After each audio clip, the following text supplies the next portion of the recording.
Good morning. My name is Frank Gallo, and we live here in Amelia Island at Osprey Village, a retirement community. And we're going to cover kind of a special pasta dish here today. Now, going back, I was brought up in New York and with a very much Italian family. And normally, on holidays, whether it be Christmas or Easter or whatever, there would be a special meal, as you can imagine. These meals usually had some sort of stuffed pasta. Now, whether that was ravioli, or whether it was lasagna, or whether it was manicotti, if you know what that means, you know, the stuffed tubes, the larger tubes stuffed. Those were the things you'd normally see on a special holiday. Today, we're going to do a rather special meal, which is a little bit of effort involved, but I can tell you that if you find someone that doesn't like this meal, you will have found a strange person, because everyone I've ever made them for, they really love them. Now, these are manicotti. There are two ways of making manicotti. You can make them with the tubes. You can buy those tubes, and you can boil them.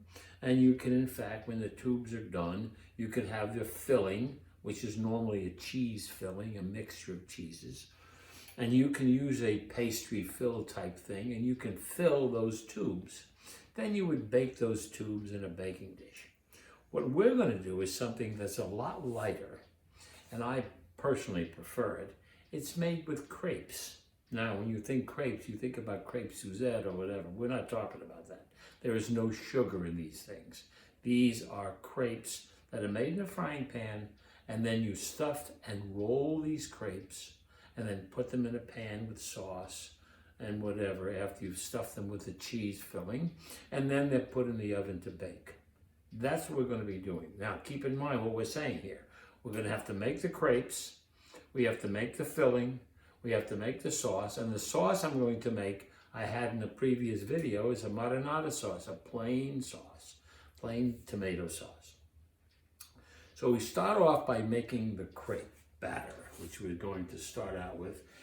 So anyhow, we'll start off, I've already cracked 7 eggs in here. We're going to put the 8th egg right in here right now, and then we're going to start adding the other ingredients. Okay, there we are.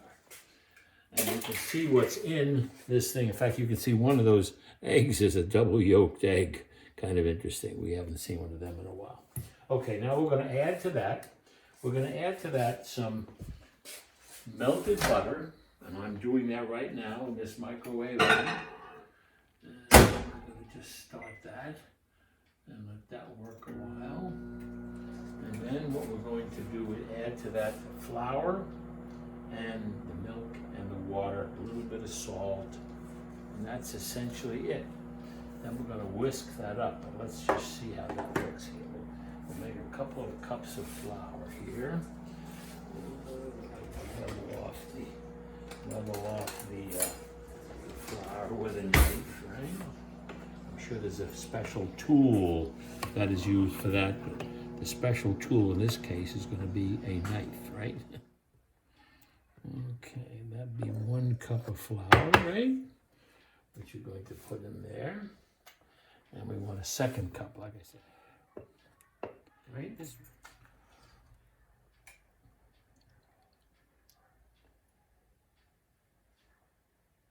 And there's the 1 full cup.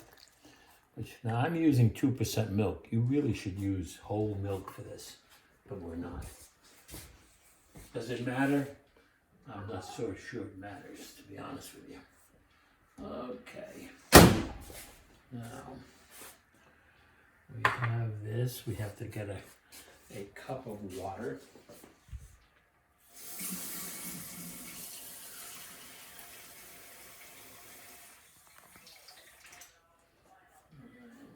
Okay.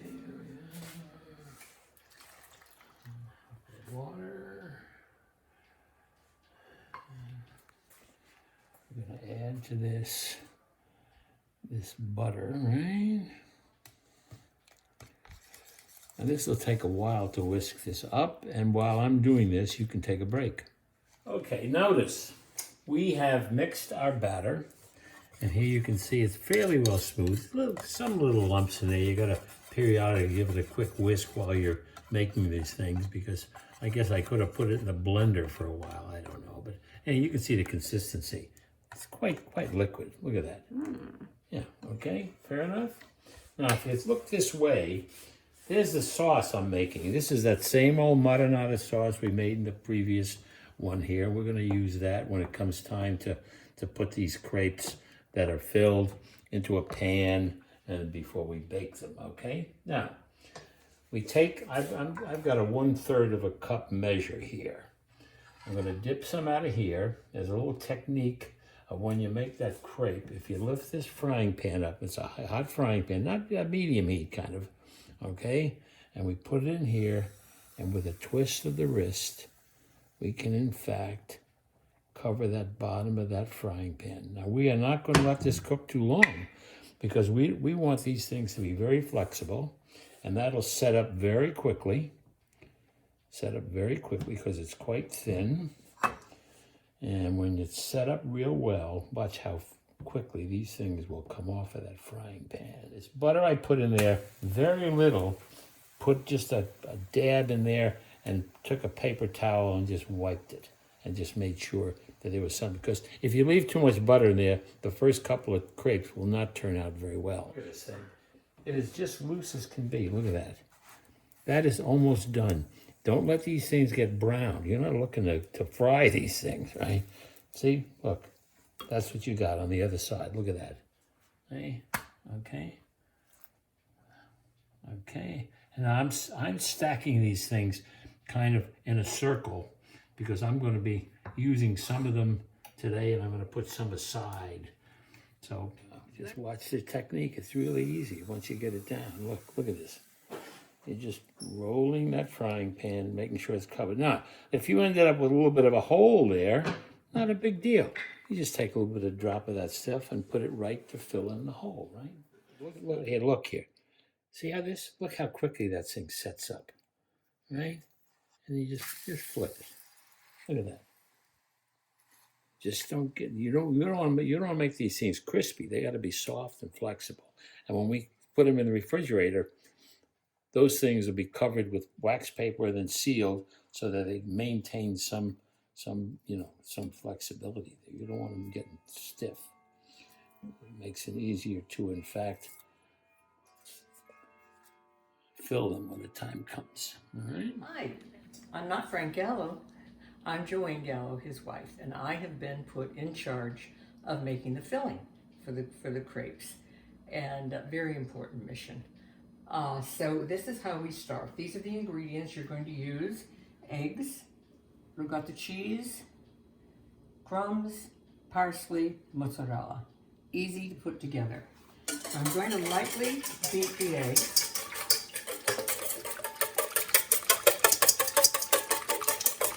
They don't have to be light and fluffy, just beaten well.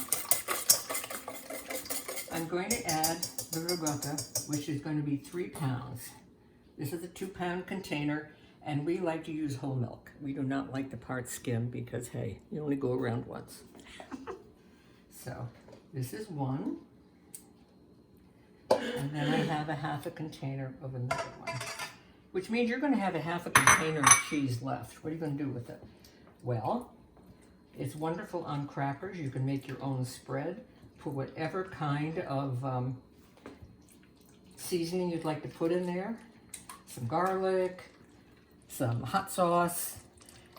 Another good way is to just put the ricotta cheese on a Wassa Crisp, big thick cracker. Put your cheese on there, a little salt and pepper, and some nice fresh avocado. That makes a nice little lunch. Okay, it's all nicely mixed, and now it's just a matter of putting the mozzarella, which is 2/3 of a pound of mozzarella. Breadcrumbs, 3 tablespoons of breadcrumbs. Mix that nicely. Just need a strong arm for just a few minutes. It works really well.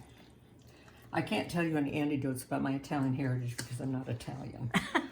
Everything I've learned has been by osmosis, so My growing up was meat, potatoes, gravy, and something chocolate. So this is a far stretch from that. All right, this is just grated cheese. We grate our own cheese.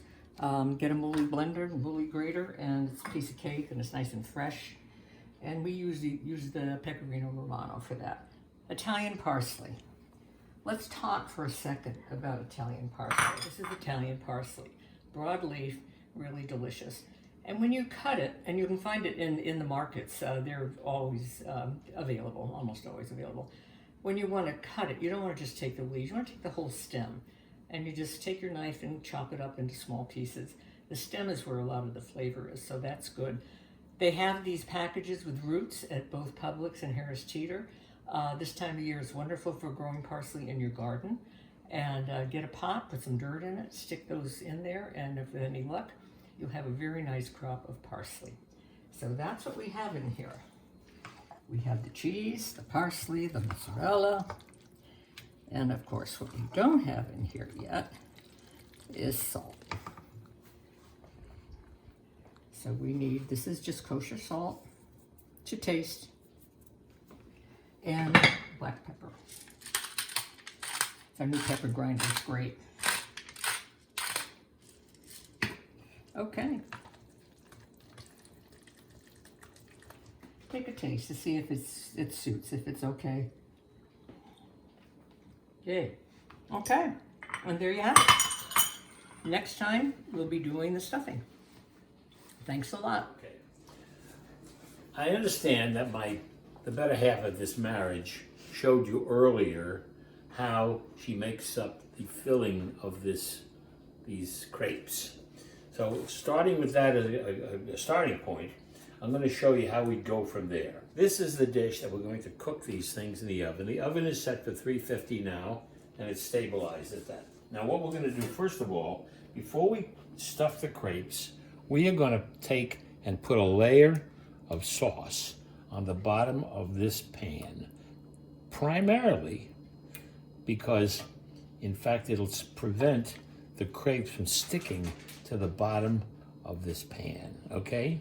Now we're going to proceed over to the table where we have a bunch of things here, right? Now, first of all, what we have here are the crepes that we worked on earlier, if you recall. And they're right here, and there they are, right? There they are.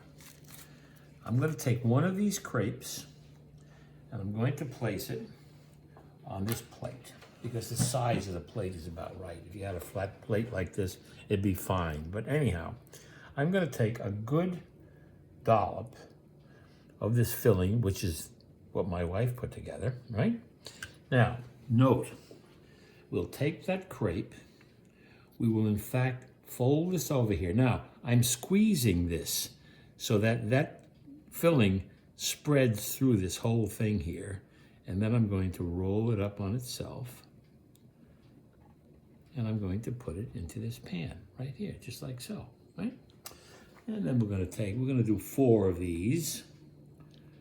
4 of these. Okay. And we're going to take this filling, once again, put it in the middle, right?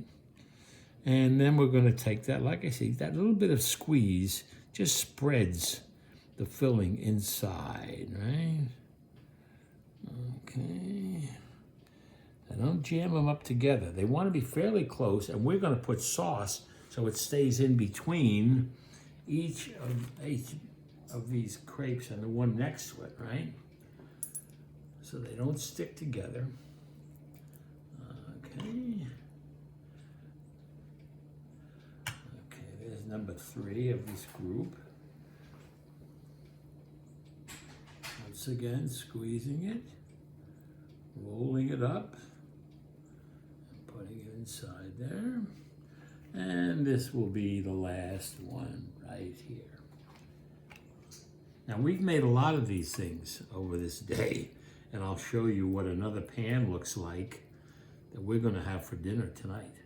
Me and my family, my wife and I and our family, my grandson and my daughter, right? Okay. Okay, now there's the pan, right? Now, we're going to take this back over to the stove. And we're going to put sauce in this pan. Now, it's significant if you in fact remember, make sure there's sauce in between these things, so they're not, so the crepes themselves are not touching. There's sauce between them and the next crepe, right?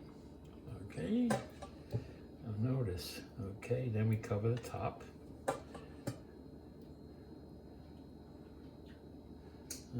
Okay.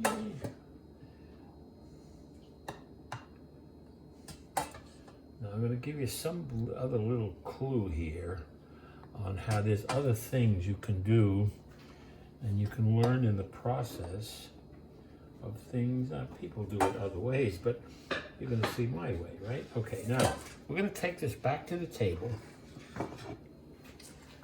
Take this back to the table, and I would like to put some grated cheese. Now, you can use grated Parmesan, grated pecorino. The name alone should tell you something. In Italian, pecora is sheep, right? So this is sheep cheese, right? And what I've done here, I could take some of the stuff you buy in the store. You buy a container of grated Romano, pecorino, or Parmigiano, whatever, and you can buy that. It's usually dry. It's better if you can use fresh, right? If you can use fresh. So what I have here is I have a piece of pecorino, right? Okay, this is the sheep cheese, right? And I've got this little grinder. This grinder is a marvelous machine here. What this machine will do for you, now you could take one of these box type graters and you could grate on this box type grater, right? Or you could take this thing, this machine here, and you could in fact, look at this. Look at that. Great thread. Now you can take a whole piece of this cheese and make a whole group of this stuff here. And what I like to do is what I've done here is, you can see here is a whole bunch of that grated cheese, right? There it is. And I put it in there. So what I will do is put a piece of wax paper on the table, and then put with that grater I was using, with the grinder, and fill it up, and then you can just fold the wax paper and pour it into a container like this. It's a lot better than just dried cheese that sits there, whatever. Now, the better half of my marriage just reminded me that the filling that we used in this, which you can see here, right? And you saw her make that. That is the same filling you can use for ravioli, cheese ravioli, or lasagna. You can do the same thing. Same cheese, same mix, same everything. Now we're going to take this thing here, and we're going to put it into the oven, which is, like I say, preheated to 350. And we're going to put it in here. After I put this thing covered for about 25 minutes to a half hour, until it's really hot. And you want it to be really hot, right? Okay. There it is. Now, I'm going to close this up. Now, come over here. These I filled earlier. This is for our dinner tonight. It's the same thing, as only I've got this smaller piece in here. This we're going to cook after we finish cooking the one we have in the oven now. And we'll come back as soon as our 25 minutes go by. Okay, these crepes are now out of the oven. They've been there about 40 minutes or so at 350. We raised the temperature to about 375 towards the end, whatever. And now we've let them sit, I guess, as of now, about 10 minutes, just to let the cheese set there. Now, take a close look, and you can see what they look like. Now, do not try to cut these things in this pan. What you're going to do is you're going to try with a nice spatula, you're going to take them out entirely whole, right? A serving as a first dish would be 2 of these, right? 2 of these. Now notice, what you got in the bottom of this pan is a lot of sauce. And you can finish this up with a little bit of sauce on top, right? Okay, now, the proof of the pudding, of course, is in the tasting, right? So, the point is this. Now, I'm gonna see it close here. Now, this is really hot.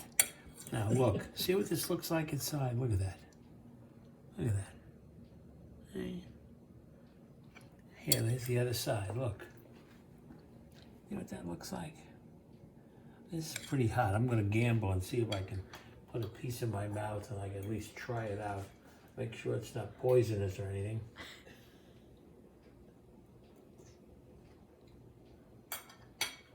They're as good as they should be. They're as good as they should be, right? Now what we have in the oven now is a pan, which will be, for us, the rest of us here, you can take a look in the oven here, but it looks like it's starting to bubble now. See, look at that. See? This is the first course. This would be a nice first course, and what might you have after that? Maybe a roasted chicken with some salad. You don't want any more starch, no potatoes or anything like that, some squash or some whatever, just light stuff along with the chicken. But like I say, but if this was an only course, you could serve 3 of these and that would take care of the whole thing with a salad afterwards without a second course. But it works out really great. And these are also nice if you have them left over, put them in the refrigerator, cover them up, heat them up the next day, they're just as good for second time around. And they can also be frozen, by the way. You know, even the grated cheese I showed you about earlier, that can be grated and frozen as well. Thawed out slowly, and it works out just fine. Buon appetito, as my wife says.